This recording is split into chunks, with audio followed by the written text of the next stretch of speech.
बारामतीमधून आणखी एक महत्त्वाचा मतदारसंघ अर्थात रावेर लोकसभा मतदारसंघाचे महाविकास आघाडीचे शरद पवार पक्षाचे उमेदवार श्रीराम पाटील यांनी सकाळीच हनुमानाचं दर्शन घेतले। देवदर्शनाला सकाळीच ते गेलेत। बोदवड तालुक्यातल्या शिरसाळा हनुमान मंदिरात जाऊन त्यांनी महापूजा सुद्धा केली।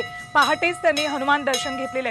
त्यानंतर महाआरती करत हनुमानाचे आशीर्वाद घेतलेत। रावेरमध्ये त्यांच्या विरोधात महायुतीच्या रक्षा खडसे यांचं आव्हान आहे। एकीकडे रक्षा खडसे यांनी विजयाचा विश्वास व्यक्त केलाय, तर दुसरीकडे विरोधात असलेले पाटील यांनीही विजयाचा विश्वास व्यक्त केलेला आहे। काही तासांमध्ये चित्र स्पष्ट होणार आहे।